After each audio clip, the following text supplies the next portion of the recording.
Welcome to the Harworth Brass Podcast.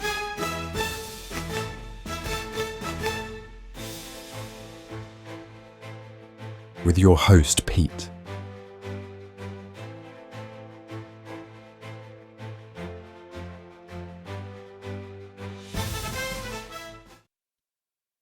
Hello and welcome back to the Harworth Brass Podcast. This is episode 6 and today we've got someone who somehow manages to be everywhere at once in the band.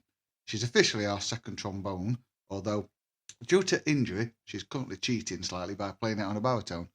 Well, let her explain that one. She's a private music tutor, a member of the band's committee and the mastermind behind our brand new training band launching this May. And if that wasn't enough, she's now taking up the baton for it as well.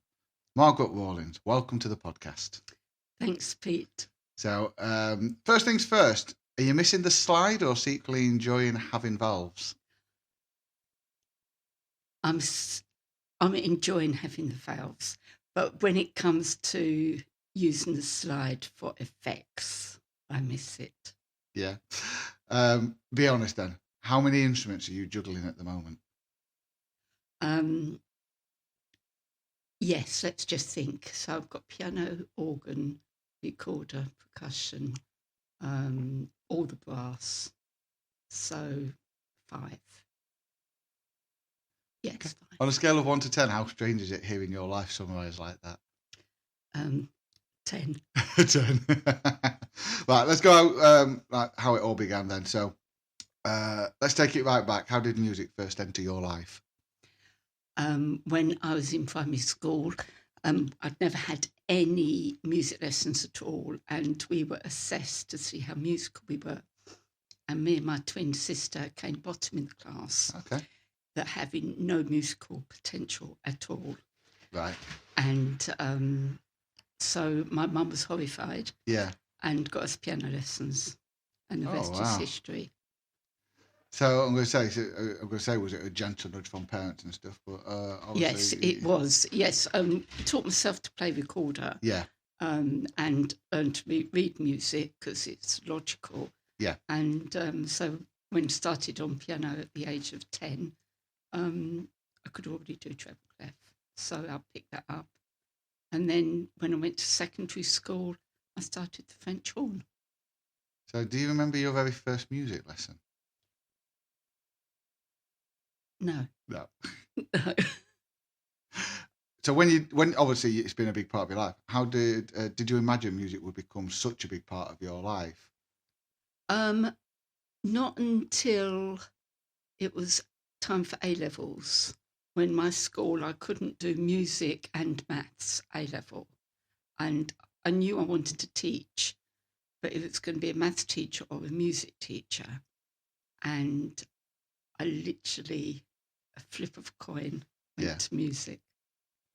So I'm very pleased now. I Very wasn't pleased you went teacher. that way. Oh my gosh, yes. So what? I can't remember if you just said this, but what was the first instrument you ever played? Recorder. Recorder. Yeah. Yeah, I did notice some of those in your music room. Yes. Was that your choice? I think to play so. recorder? At my primary school, people that were cleverer were given the opportunity to play recorders. I think the head teacher gave us a few lessons, but we certainly wrote out all the music, and we used to play an assembly with him playing the piano. So I knew E flat, B flat. I could play an E flat major and E major by the time I left primary school on the recorder. So yeah, but I can't actually remember anyone teach me. No. I think I just did it from a book. How did a young Margaret get on with practicing? Piano, no problem at all. I was on the piano at least 2 hours, if not 3 hours a day. French horn, much harder. And that was half an hour a day, but that was through gritted teeth. I think I used to do that when I was younger. And everything I don't want to practice. Obviously now I've got the degree and all that. So the thing was, the piano was easy. You'd come in from school, you just drop your bag on the floor, open the lid and play. With a French horn, now you get dry, you've got to get a drink, you've got to have somewhere to empty it. Got to have a warm up. Got to have warm up. you've got to be ready, and then it's tiring. Piano I never found tiring. So it was just hard work, brass instrument. Do you Me. still play the French horn? When I first moved here from Yeah. London, I still continued. I got a French horn because I was continuing to teach a pupil online, but he never practiced, so I thought I'm not doing that anymore. And I've now lent my French horn to my nephew, who is an amazing musician. Fantastic. If you picked the French horn up like today, would you still remember anything, or do you think it'd be pure chaos? Oh, no, I would remember it, but the mouthpiece is so different that... completely different to a trombone one. Oh. Completely. Utterly. Utterly. Completely different to any others. The rim is so narrow, the cup is longer. It's just completely... I had a friend at university who played French horn, lovely guy. And he said, "Oh, do you want to try giving this a blow?" And I found that very hard. Yeah. Especially being a trombone player, I was like, okay, this is a really different mouthpiece that I'm used to. And also, you usually start on the F side, and the harmonics are so close. C, E, and G, which were the starting notes, are all open. So, and it's in F. Yeah. So you can't even... My relative pitch, it was just so difficult to get it because, yeah, I found it hard. So but I still managed to get to music college as my first study instrument. Oh, well, that's good. But I then swapped to piano because he changed my embouchure and I couldn't get the high notes anymore. So let's enter the trombone. When did the trombone come along? I've always had problems with my arms. So the trombone came along. I was teaching, I think it must have been about 30 years ago now. And I overdid it on the piano, teaching with my head crooked, trying to sing, leading assemblies and singing practice as a music teacher. Yeah. And it did my shoulder in. And it got to the point I actually had to stop playing the piano for 10 years. The pain was so intense every time I moved my fingers. I was a recorder teacher in a school. I couldn't hold the recorder. I couldn't hold a pencil. The pain was so intense. And then my head teacher went, "I've looked at your CV. You used to be a French horn player. We've got a spare trombone." And within 6 weeks of borrowing the school trombone, I'd bought one. Yeah. Had a couple of lessons and joined the wind band in the place near to where we live, which I then stayed for the next 30 years, 25 years, until I came up to wherever we live now, Retford. Retford, yeah. Yeah. So for the trombone, was it an instant love, or would you call it more of a slow burn relationship with the trombone? It was an instant love. The larger mouthpiece. I hadn't played French horn since I left music college. Right. So we sold my horn and bought my husband his first electric guitar and amplifier. Okay. And me an electric keyboard. And so it was over 20 years. I picked up the trombone and it just all came back and it was easy by comparison. And because I was a musician anyway, I knew the logic of the trombone. But unfortunately, as Carolyn in the band is finding out, if you ask me a position, I do find it hard because I taught myself. So position 1 was open as far as I was concerned. Position 2 was 1. Right, yes. And I learnt in bass clef. And I then transposed into treble clef. So remembering the names of positions is so hard. What do you love about being on second trombone? Oh, you're hidden. I love when you're on first trombone, I could really hear you. I love the harmonies that we had between us. Yeah. And I loved hearing you playing first trombone on your solos were amazing. And for me, especially coming into a brass band, which I'd never played in a brass band before until I joined Harworth. It was, it was hidden, I didn't feel second trombone was very important, and I could just make mistakes without anyone telling me that I was Again, going wrong. Hidden. Yeah. And then Claire started going, "You need to play louder, Margaret." And I'm like, "But I'm only little. I can't." But yeah, but therefore trying to play louder was difficult. But so now the elephant in the room. Tell us about your injury and how you've ended up playing the second trombone part on a baritone. Well, I'm also a kayaker. My husband and I love kayaking. And unfortunately, kayaking is very similar movement to a slide on a trombone. Yeah. And just before we came to Retford, we went to Cornwall and I overdid it. And my arm started to ache. And then it ached more and more. And then I was still playing my trombone. And then during Harworth Brass, you have to play much, much faster. I was in a wind band in London called Mottingham Concert Band. And you never had to play fast. That was for flutes and clarinets. So having this as niggle and then having to play much faster. Yeah. And then that was the problem. And then my slide started to jam up. So I sent it off to be eased and cleaned. So I started using my tenor trombone that hasn't got a trigger. Right. And then having to go all the way down to the 5th and 6th position and sometimes 7th. It just was the final straw for my poor arm. Oh, bless you.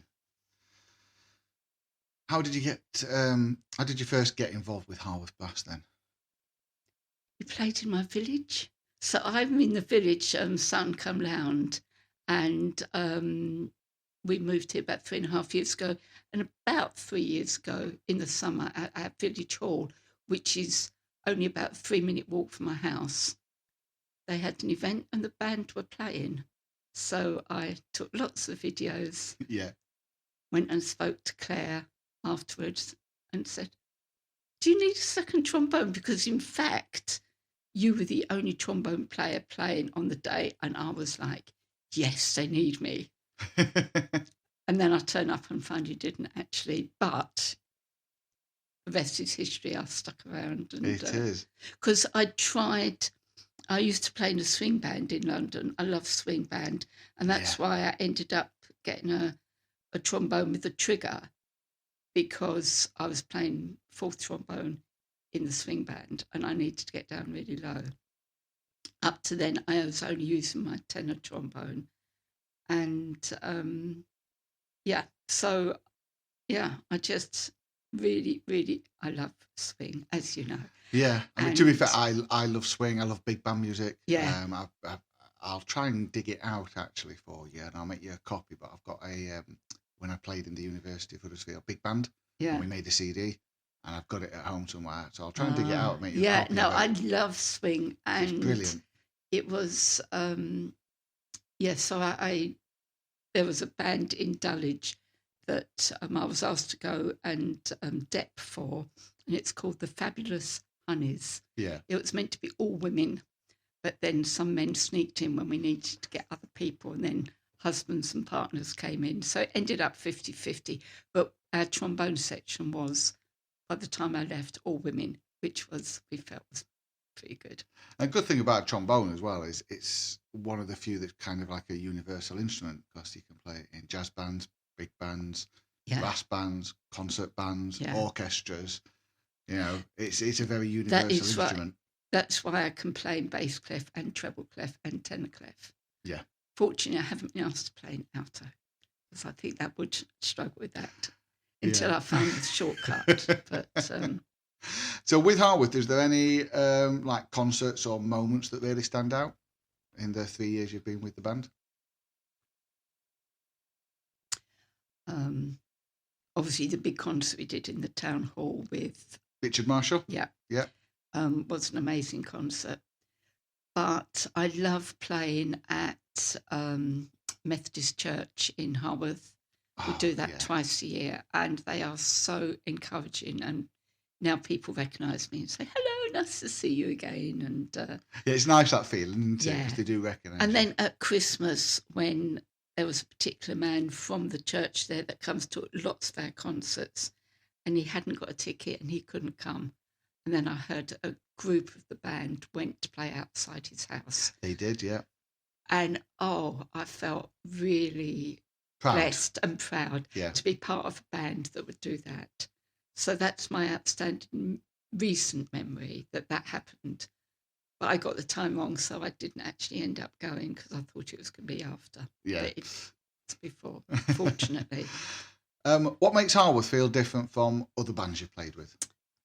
Well, I must admit it doesn't, because the band I played with in London was a very family-orientated band as well. Yeah. So the thing, in a way, that is the same was the first trombone player in Mottingham Village Concert Band was Tony Marney, Right. and he ran the band, Okay. and I sat next to him. And his children were in the band. It was a Catholic family, so there were about 5 of them, plus their children. So it was a very family-orientated band. And because I then started teaching the children and started playing the organ in their church for their weddings and funerals, Yeah. I became really part of their family and was included in everything. So it was just really lovely to come back and go, oh, I'm sitting next to Pete, who's the brother of Claire, who's MD. And then there's Jan, who's his mum. And I felt that I was back in a little family again. And that's the thing about Harworth. We are a family-orientated band as well, and people have worked their way through, and then obviously their kids joined, like me and Claire did when after my mum. We had my grandma there as well. Yeah. So and I just love that. So yeah, it is. I do feel quite. It feels special, that band. Yeah. Stuff, so. But they're the only 2 bands, apart from the swing band, which was just a very different relationship. Yeah. So you're also a member of the band's committee. So how did that happen? Last year's AGM. You volunteered? I did, yes, in that no one else was around. I had time at that point because I was stopping teaching I knew I was stopping teaching in a secondary school in Barnsley. So I thought, I've got time to do this. And I've always been on committees, and that there used to be a governor at one of the schools I taught at. And so I knew it wasn't foreign to me, and seeing people go, we need someone. And I thought, I can do this. So I know you're a general committee member, but what do you think people don't realise goes on behind the scenes of running a brass band? Oh my gosh, there is so much. Oh, I've not thought of this. Just the decisions of concerts, Organisations, all the organising, and then people not telling Claire or the committee, Lynn, who does the concerts and that they can't come, and trying to find depths and all of that going on. Oh my word. I suppose that's probably one of the most challenging parts of being on the committee is, when we have to take the responsibility of finding all these depths for concerts. Otherwise, we can't put concerts on and everything. So it does become. But also the financial side. What a responsibility Matt's got on that side. So it's the finances, all the safeguarding that goes on. There is a lot that goes on in the background. It's quite money raising, sponsorship that Sam's been doing, looking into that, always trying to look to see if we can raise money on wanting to do things and looking to find the money. And I suppose the thing that's probably most rewarding then of being on the committee is when things come to fruition and you go, we're very proud of that, we've done this, or we're very proud that I know that we've got the new ties coming soon, which Oh. have been around the committee Oh my chat a long gosh. time of what logo do we go for? How do it need to be a bit bigger? Let's take this out or let's do that. Oh, And we finally how many- settled on one. How many inches up from the bottom, and then we didn't like them when they came. Yeah, and then we had to change it again and stuff. So I'm looking forward to those coming. We should be very, That's very gone soon. on for months. That's gone on for months. And we've obviously now got the Jackets band coming. jackets, which Yeah. should be coming soon as well. Can't wait.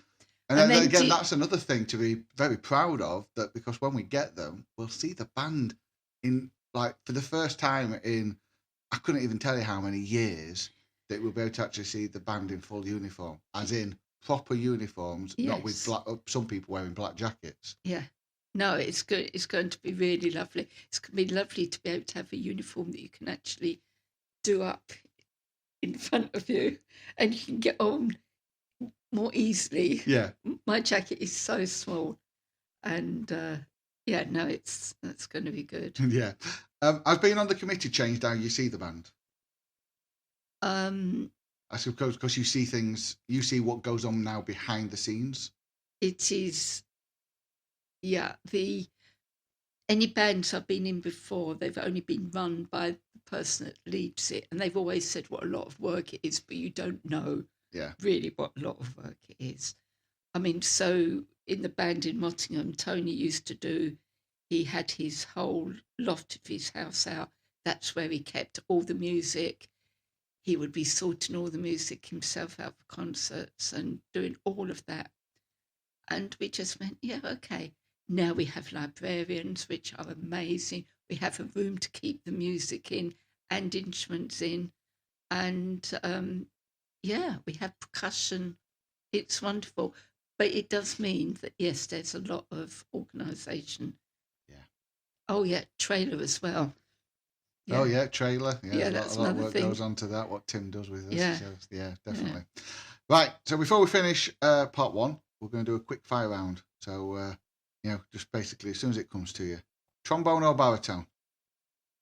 Baritone. Slide or vowels? Vowels. Committee meeting or an extra rehearsal? Extra rehearsal. Do you have a favourite Harworth rehearsal night snack after you finish band? I do not. No. Best brass band march? I have no idea. No. Loudest section in the band? Well, it depends whether you're playing or not. Thank you. If we've got Tony and Warren there, obviously it's the lower brass, it's the euphoniums. The lower end. Lower end. Mind you, cornets can blast out quite a lot. They can, yeah. One word to describe the brass band committee life. Responsible. And hectic sometimes. You said one word. I'm going to say hectic. You're going to say hectic. It's what I feel it's. I mean, I often don't say anything. Yeah. But I don't feel I need to. But if I need to, I do speak up. But it is a responsibility. Absolutely. And worst excuse for missing a rehearsal? What, for me? Because I hardly ever miss one. Anybody? Anyone. Worst excuse. I don't think there can be, because I think everyone wants to be there. And I feel sorry for when they go, like Tracy sometimes hasn't got a lift, and I know she really wants to be there. Absolutely. And so... or even when people go, I can only stay for an hour because I've got to do this. At least they turn up. That's right. That's right. It's... no, I think it's... I don't think people have excuses. I think there are reasons, but not excuses. But not excuses. Very good. Okay, stay with us. After the break, we're talking teaching, training bands, and why Margaret decided it's time to grab the baton and lead from the front.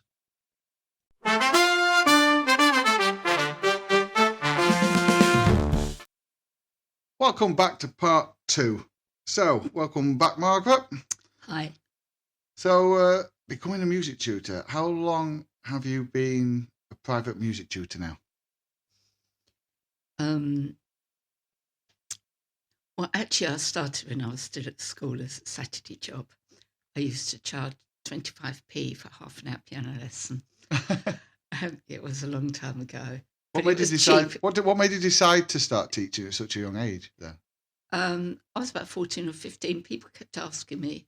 So I'd already done my grade 6 by the time I was 14. And Yeah. people were asking me, and I thought, well, it's a way of earning a bit of income, and I don't even have to leave the house. So obviously you were very young. Do you remember your first ever student? And did you feel ready for it?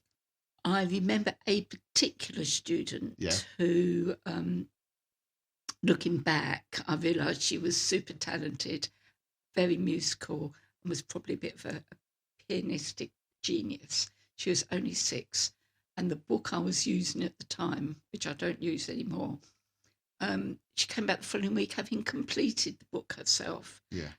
And got halfway through the following book. And it was like having the reins of a runaway horse. I felt completely out of my depth. And parents were very happy. She was very happy. Yeah. But I was trying to battle fires with her. Yeah.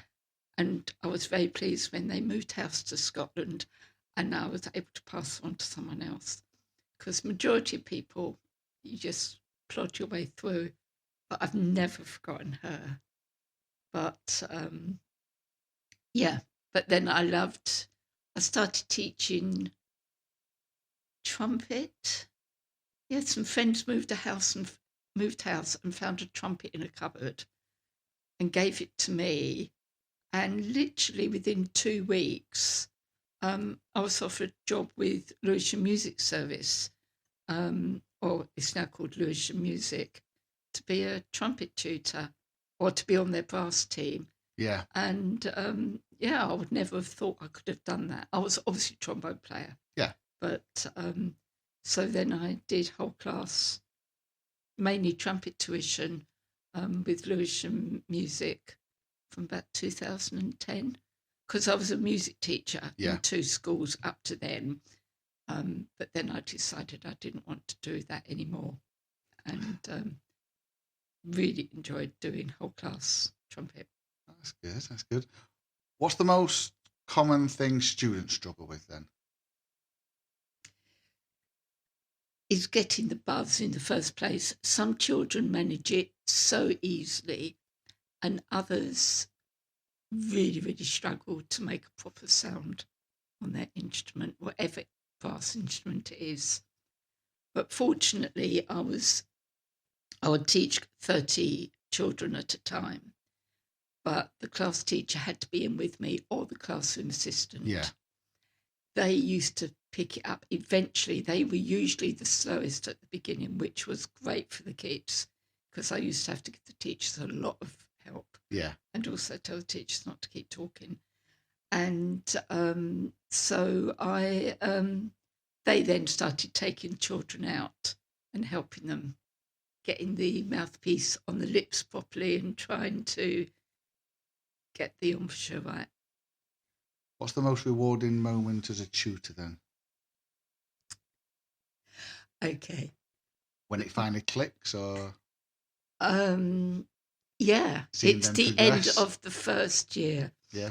When we've got a little concert to the school and the rest of the school are amazed to see what they can do.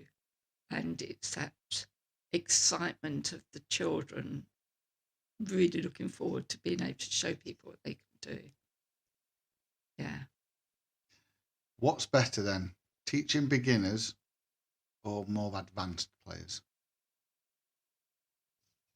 I have to admit, I've never taught more advanced players. Even when I was teaching in a secondary school, I was the brass tutor there. They were not more than about grade 3 or grade 4. So for me, it's the whole class. Yeah. It's getting that big group and getting a nice sound. Working out who can play tenor horns easier, or baritones easier, or the trumpet or the cornet. So I used to have the 4 of them, and depending on the size. Yeah. It was good fun. You'd go around year 3s, and everyone tried every instrument, and just wiping the mouthpieces, and having these little kids really want to play baritone, but the mouthpiece came up over their head or the forehead. And they then realised that there was no way they had to play a cornet or a trumpet. But, that was really nice. Just bringing it all together from the mess of the first few weeks. Yeah, definitely. This is something that I did when I was younger, but how do you keep lessons fun when practicing clearly hasn't happened? Well, because you teach mainly whole class, practice has never happened. So one of it's very basic, but everyone had their own chart for long notes, and we always started with who could play the longest note, and that was the competition part of that was really, really good. And so I used to just do the top and tail and go, put your hand up if you managed 30 seconds, who managed 10, and the ones that only managed 2, the ones that I normally listen to. Yeah. Because you don't want to listen to someone that can play 30 seconds when you've got a class of children. No. You haven't got time. Have you seen students grow in confidence through music? So not just in their playing, but actually their confidence as well. Yeah. One of the things that, don't think I should say his name, but I used to teach at a school in Nottingham, and they were stopping, they had a whole class lesson for all of there was 3 school entry, so all their year 3s had a terms lesson. Then I was employed by a different music agency to then take them on if they wanted to carry on. And there was one particular boy who, a lot of really talented kids there, but there was a boy who was on the spectrum who just found it difficult in class and that, but he was just so clever at music. Yeah. And seeing him being accepted by his peers, because I did group tuition, and seeing him learn that he wasn't the teacher. Yeah. And I was going to tell people when they were doing it wrong and it wasn't his place. And just seeing him develop as an individual. And Fantastic. Is there any proud teacher moments that have really stuck with you over the years? Well, this is actually reflecting on me more, but the big one was in London. I was called up. They had, we didn't teach usually in the first week of term because of organisation. Yeah. But I got a phone call from the head teacher to say, we've got Ofsted and they're doing a music Ofsted. Oh. Can you possibly come in this afternoon? And I know you're not due to, but just do your magic. Yeah. And evidently I did my magic so much, they passed Ofsted with flying colours. That was the time. I've also had problems with my voice, where I can lose my voice quite easily. Yeah. So I teach a lot through hand signals. And this particular lesson, I'd lost my voice. My hands were shaking a lot. And I felt, basically, I let my website run the lesson. Yeah. And they were so impressed that the kids knew what they were doing, had children pointing at the board. They understood the task. And when I went in the following week, head teacher gave me a box of chocolates and some flowers and a card that's lovely. to say thank you, because I'd swung it for them as a school.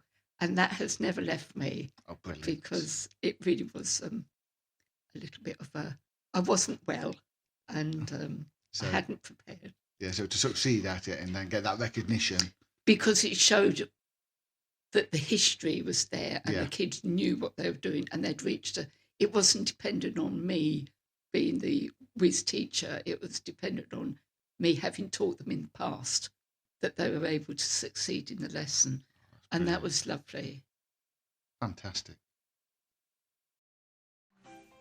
All right, folks, confession time. Our brass band is currently held together by sticky valve oil, borrowed music stands from the 90s, and a mute that's been glued back together twice. If you've ever thought, wow, these legends deserve a music stand that isn't held up by an old trombone slide, this is your moment to shine. Exactly! You can be the unsung hero of the band room. How? By popping over to our website and buying us a coffee. Your support keeps us caffeinated enough to survive marathon rehearsals and helps us upgrade to things like actual sturdy stands. Maybe even a microphone that doesn't double as a spare lyre clip. And the best bit, if you donate, you can send us audio clips. We'll play them right here on the podcast. Whether it's you cheering us on, roasting our dodgy tuning, or sending in the world's most dramatic cornet cadenza, we'll take it all, tasteful vibrato encouraged. Not a talker? No problem. You can still leave us a comment or review. It helps spread the word and gives us that warm, fuzzy feeling you usually only get after nailing a top C on the first try. So, support the band, support the podcast, and help us level up from ragtag rehearsal chaos to concert-ready chaos. The link's in the show notes. Buy us a coffee, send in your clips, and let's keep the music rolling. Preferably on a trolley that isn't held together with gaffer tape.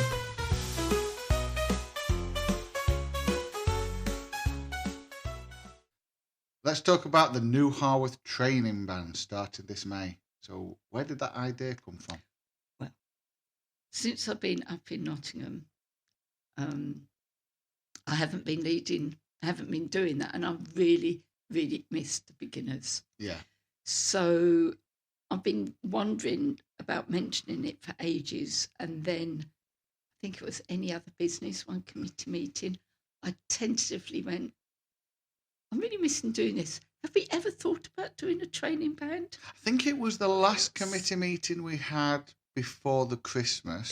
Definitely so before probably Christmas. October, November time when Yeah. it was mentioned.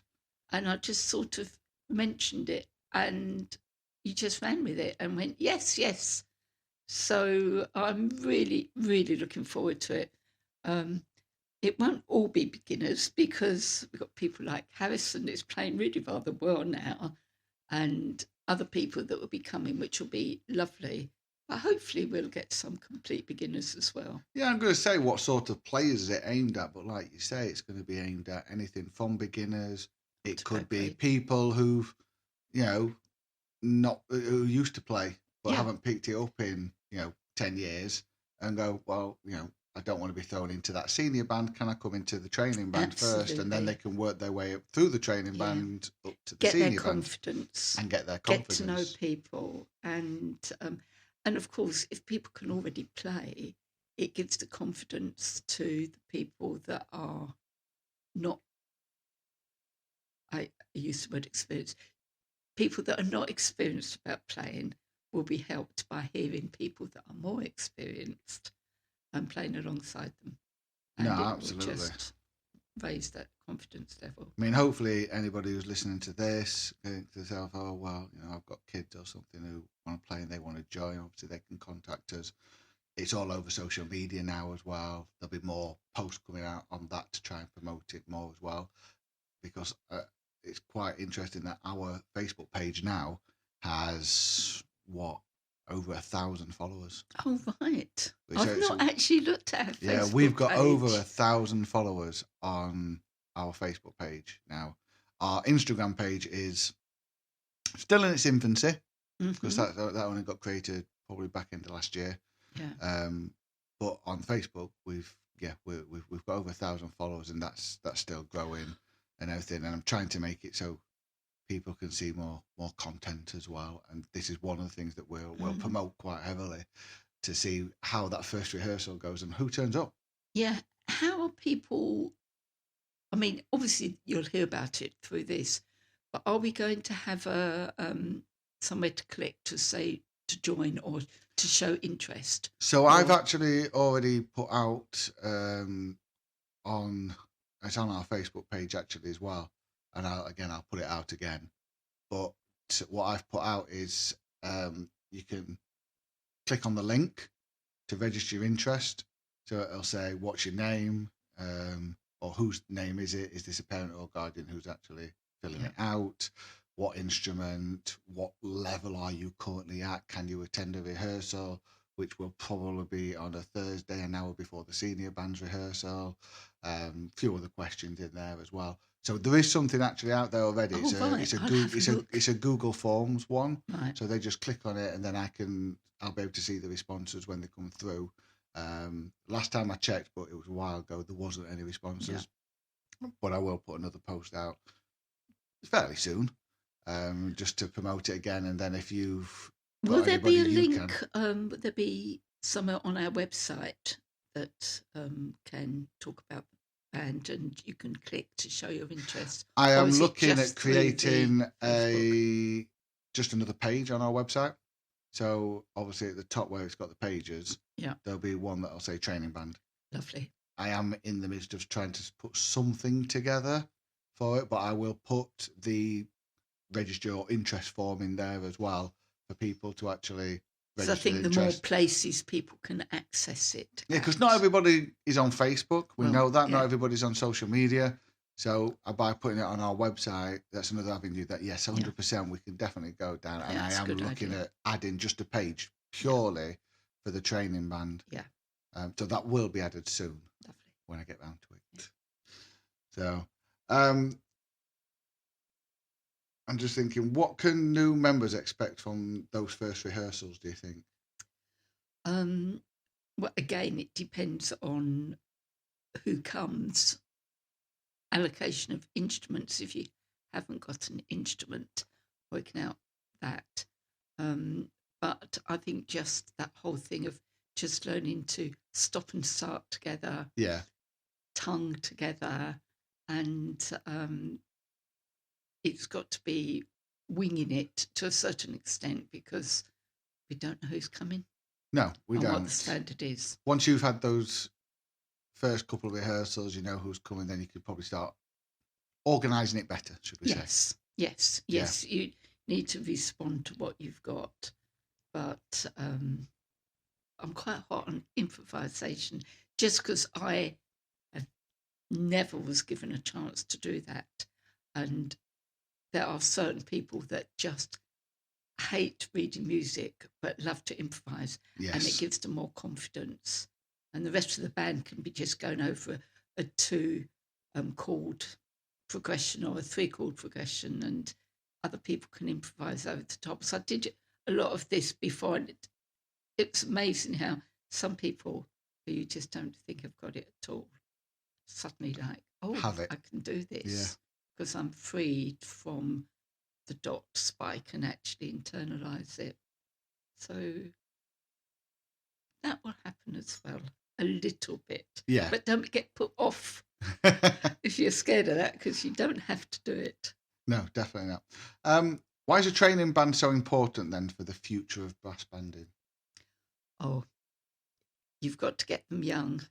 On Instagram, there's various things of if you want this and you see this amazing symphonic orchestra, you need to encourage this, and you see a little school band with them scratching away on their violins, and it is that whole thing. It is true. If you want the best, you have got to start at grassroots. And in my day, I learnt free of charge from the old ILEA, Inner London Educational Authority. They paid for everything. Yeah. And you don't get that anymore. So, if it hadn't been for that, I would never have gone into music. Yeah. So you've not just helped create this training band. Again, it starts in May. Are you taking up the baton to start with, or? I will be taking up leading it. Yes. Definitely. I do have an essential tremor. So if I get a little bit nervous, my hands shake a lot. So I may not be actually conducting concerts, but I will be in charge of the music progression. Yeah. And other people can be invited, including the people in the band. Oh, absolutely. Can be invited to do that and just take ownership of it. But I do love conducting. I've done lots of conducting in the past. And yeah, if I can get rid of my shaky hands, I would love to do it. How different does it feel like leading rather than like sitting on trombone section? Oh, it's completely different. Absolutely completely different. You just, when you're just on your own section, you're just worried about me and what I'm playing and whether I'm blending and whether I'm in tune. But to lead is you're looking for the weak links. You're looking to encourage the one star can play really well and you're wanting to stretch them. It's a completely different responsibility. Absolutely. What are you hoping to build with this group? You know, like not just musically, but socially. Yeah. When I was at school, I identified with the music. I was in an all-girls school in Peckham. We had no music, really. So I went to the local boys' school, which was opposite, and I ended up doing my A-level music there, had my piano lessons there, and we were part of the band there. And to identify with a band and be part of that and just go to places is just lovely, and it's exciting, and yeah. So obviously it's not starting till May, the training band, but where would you love to see the training band a year, like so basically next May? Well, if we go back to next Christmas, I would like to see the training band taking on at least some one or two of the carols and the Christmas slots, and just perhaps bumping up the main band in playing Christmas carols. That would be good to even for get the them more to come in, yeah. experienced ones to come alongside and just see what they can do. I would love to have I love arranging. I would love in a concert sometime next year. I'm very happy to arrange very simple parts, and we have a piece of music that we have everyone playing alongside with the training band. That would be fantastic. I would absolutely love that. I used to run something called Fabulosity when I was at Lewisham Music. Yeah. Which was for children on pupil premium. And they used to have someone left a load of music, and I was privileged to money. And for about 3 or 4 years until the money ran out, children had 2-hour lessons before school, and then a band after school. And we were in about 12 different schools in Lewisham. Right. And I headed that up and did all the arrangements for it. And we did the concerts, and it was amazing. We had all the instruments, and I saw children there who, I'm going back, but needs. There was one boy, there was quite a few boys at this particular school. I was only given the needy kids, those that not coping in classroom. And there were times when these boys in particular would go into the music room to calm down, get their tenor horn out, play, and then go back. And they'd be calm. And they were calm. Yeah. It's amazing what music can do. Oh, it was amazing. And in this particular school, the head teacher paid for everyone. Didn't matter whether it was pupil premium, but if they had needs, they were given to me. I had them before school for 2 days a week. It was just a little class group. But you know what? By the time they left the school, some of them about grade 3, grade 4, and they'd never had an individual lesson. It was just through the group teaching. And, I loved it. So I'm really expecting to be able to feed into the senior band and just become a band in their own right. Absolutely. That next generation as well. And we've already talked about shirts and uniforms for them, so I'm looking forward to them. Yeah, that'd be fantastic. Being able to have their own identity. Oh, absolutely, yeah. And we've already got. I've already designed a training band logo as well, so that, again, they've got their own identity with that logo as well now as well. So yeah. Right. This is part 2. Quick fire round again for you. Okay. So playing or conducting? Ooh. playing at the moment. Metronome, essential or evil? Oh, essential. But there are some of my pupils that think it's evil. Teaching kids or adults? Both. I don't mind. Yeah. I teach both. Favorite warm-up exercise? I only ever have the one. It's going on the open notes, C, C, G, E, going up to the top G, and then back again, and then second valve, or second position, third position on the trombone, and just warming up the whole range. Best excuse you've heard for not practicing? Back in the day, it was my dog ate my music. Oh, right. Yeah. I don't take excuses.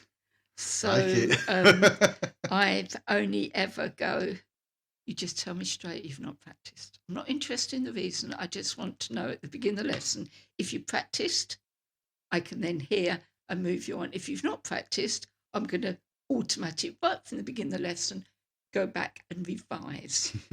Don't waste my time. I like the answer. And yeah, so kids do come in now, look around the room, make sure no one else can hear, and whisper to me, sorry, I've not practiced. Okay, right, we know where we stand.